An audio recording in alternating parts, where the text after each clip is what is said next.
I ran into Mandi Drake here at the Pride Festival.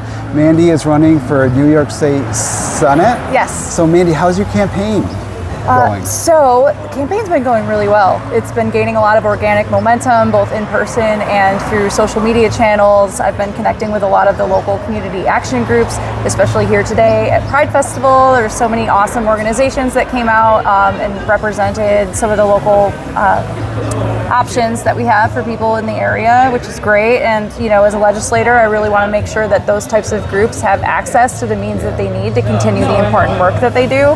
I immediately intend on hiring a grant writer to my staff team when I do get to Albany, because I think it's important to be able to connect community action groups with these, state and national funds that they don't necessarily always have access to, because the paperwork thoroughfares are not clean as they should be, as they say. So, why is it important as a politician to reach out and to represent really everybody?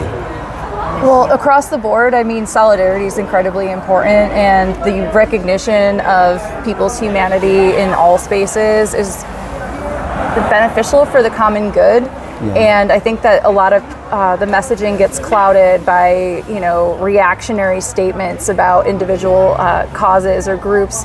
And I think that takes away from the overall capabilities of building up a stronger community together, as opposed to, these ideological factions that form that hold us back in the long run from accomplishing meaningful tasks that benefit the entire community. And just like all of us are, It seems like it's harder if you're a politician to have unity as your message rather than like disunity, because you really don't have people to point fingers at. You're taking responsibility for things, and exactly. It's hard to put everything. What is your goal as a politician? Like, if you were elected to Senate, what is it you would do? So the primary focus of my campaign is healthcare access and healthcare justice. With the New York Health Act gaining majority support in Albany, I just think it's now imperative, now more than ever, to prioritize that on a legislative level, especially because of the cuts that are coming on the national end to Medicare and Medicaid.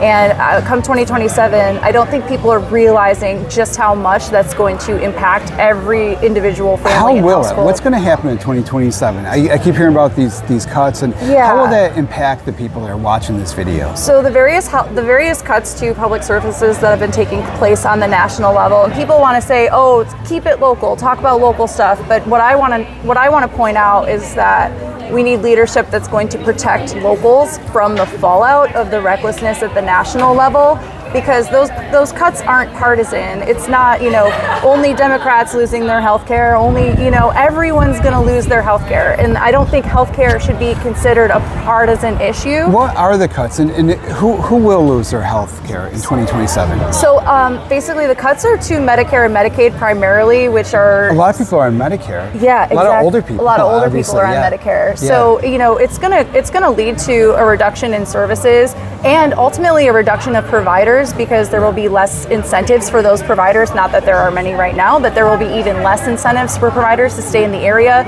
because they'll wind up losing some of their patient base to these cuts, which overall makes healthcare unaffordable for everyone, and Medicaid as well. And it's, they're also proposing a mandatory work requirement for folks on Medicaid, and I don't think that they realize... Which would be hard for people in their 70s and 80s. And then I don't think people realize not necessarily, but, some people work, I tend to work when I'm older, but I wouldn't want to have to work when I'm in my 80s. Yeah, to have your health care kind of tied into on a mandatory level. And a lot of people that are on Medicare, Medicaid are actually, disabled. Yeah, so I think a mandatory work requirement in that regard is kind of cruel and unnecessary.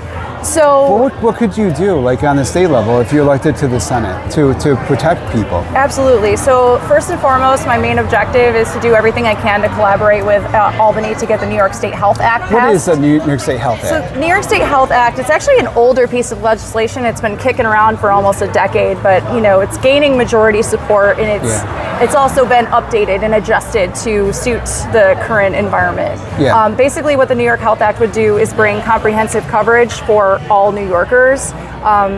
The literature of the bill states that you will be able to see the same providers. It's going to negotiate for drug prices, and the state is going to cover everything across the board. which I think is important and necessary. If anyone's ever traveled abroad, and experienced healthcare. I know you hear from people that go to Canada or Europe who like have to have their appendix out and they have no bill because it's like which would benefit, I think, so many people here in this district too. And it's something that people want to see politicians yield tangible results that affect them in the immediate sense. And providing healthcare coverage and eliminating healthcare debt and alleviating that financial strain for so many families. A work injury shouldn't mean that you are, suffering financially in addition to physically suffering and having to recover and then also missing out on money.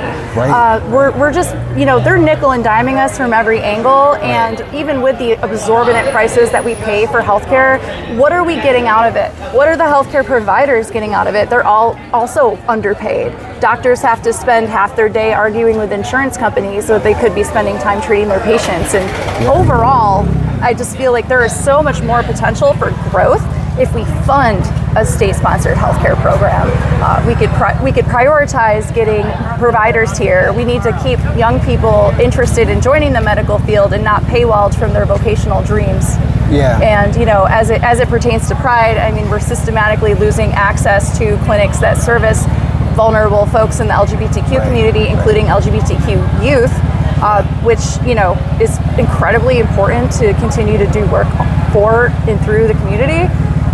As a whole, there are organizations, some of the ones I spoke to today, organizations like Planned Parenthood who do take measures to protect the queer community, but I think that Albany needs to take measures to protect the queer community, but protect everybody as it pertains to healthcare. And, in order to help New Yorkers from the fallout of the recklessness at the national level, especially as it pertains to the ability to just go to the doctor, New York needs to step up and fund the Healthcare Act. Do you think that your experiences as a woman, especially as a candidate, give you some sort of insight or maybe some more sensitivity into what it's like to be LGBTQ, to be a minority? Yeah, absolutely. Because we've talked before too about your experiences, like dealing with sexism and chauvinism and men on the job. Absolutely. So I think there's like a commonality between like women, all minorities, really. Can you speak to that? Absolutely. Well, I part of the reason why I see so much solidarity with the queer community is because I'm queer myself. I'm bisexual. So I resonate and identify with all of that, and I'm very open about it. Yeah. And as a woman, I do feel that there is, in every arena, a degree of sexism and misogyny that takes place. Even as a candidate, I will go places and they'll talk to whatever man I'm standing next to before addressing me, even though I'm the candidate. And it can be really frustrating. And I think that's why we need female voices, especially young female voices now more than ever. And young queer female voices, because people like me do not see themselves in representation in Albany or Washington. Right. And nowadays we're so fed up with the career politicians, we're so fed up with the corruption, we're so fed up with the cronyism. And as a millennial, I've been a victim of all of that on a personal level. Like, I'd love to be able to afford a house. Young people cannot afford their first home until they're almost 40 nowadays. My parents bought their first house when they were 22 and 25. Would have loved to do that. I'll be 32 on Monday, and it's still the rent life for me. I want to see changes in that in a tangible way. I want to see young people actually feel hope towards the potential future of the area. And New York has the resources to invest in that hope, and we just need leadership with the priorities to fulfill that. I like that. Thank you. Thanks. This is Ron Klopfanstein. Meet me in the Hot Seat every Monday at 5 p.m. for Hot Seat Media Mondays on 95.5 FM, The Heat.